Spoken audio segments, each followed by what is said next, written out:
At first, it was funny.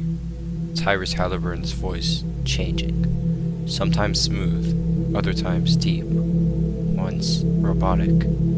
Fans joked, said he was tired, sick, goofing off. They were wrong.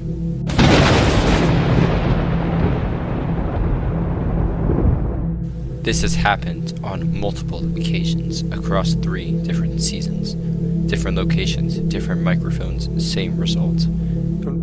Yeah, we gotta shoot better from, we'll shoot better, that's not us, but, you gotta find ways to win, and we just couldn't do that today. So we'll see where we can get better, watch film, and be ready to go for Game 4.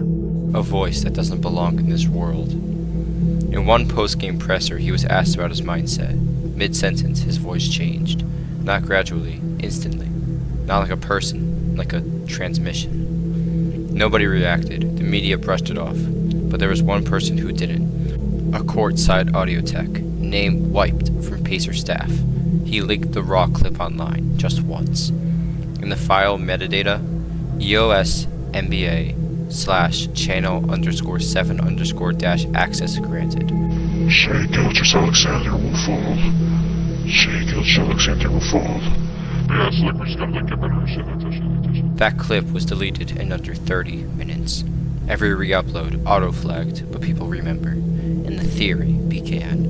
Tyrese isn't speaking alone. He's being used, broadcasted through. They say the first time his voice changed was after a routine checkup in late 2023. Wow, another bad use of words. Sorry, I'm Theme so of the sorry. night, huh? So sorry. But, damn.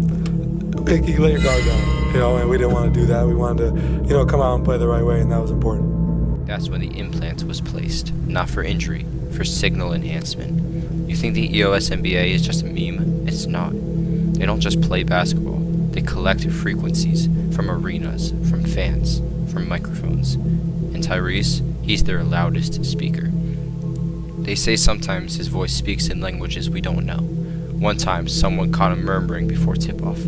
It wasn't English. It wasn't human. That's why every interview feels off. That's why he pauses, why his tone resets.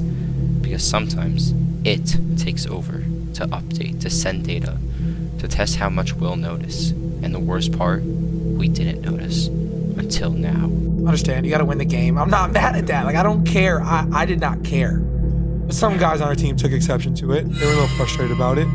So he comes back in, scores more points, he's talking more. It's okay, it's basketball.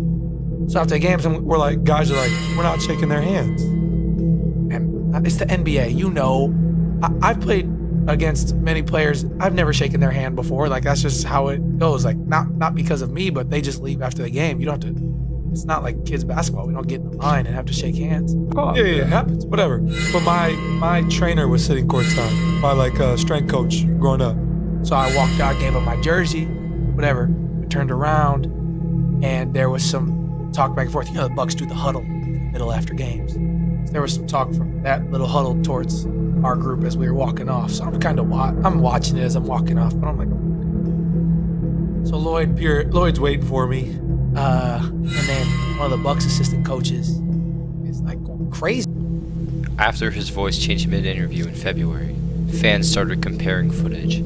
Subtle shifts in eye movement, blink rate too low, responses to questions that were never asked, and something even darker.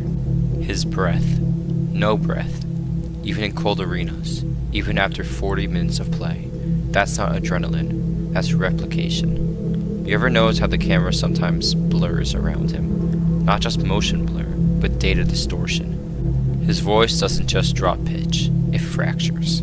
On certain devices, when slowed under 0.5x speed, you can hear whispers under the main audio.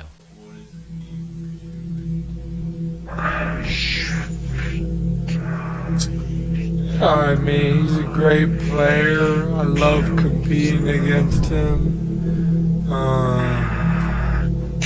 I know maybe I'm not supposed to say that.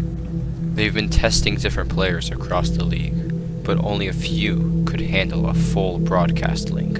Tyrese, he's stable, too stable, so they upgraded him.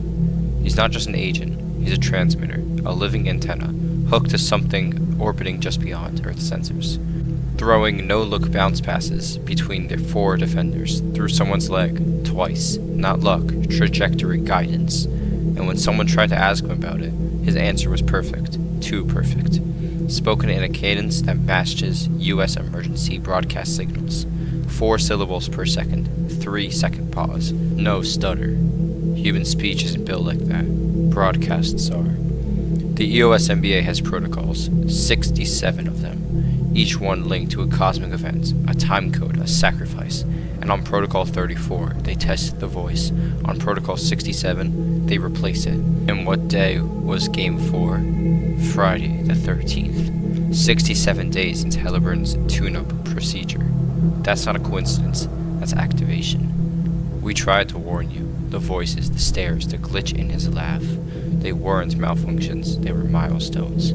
Every game a test, every question a prompt, and every voice change a countdown. If you hear him speak again, and the words don't match his lips, if your lights flicker, if your phone buzzes and freezes when he says your city's name, then it's already too late. Because Haliburton doesn't need to find you anymore. You're tuned in, and he's inside the signal. I ain't never let go.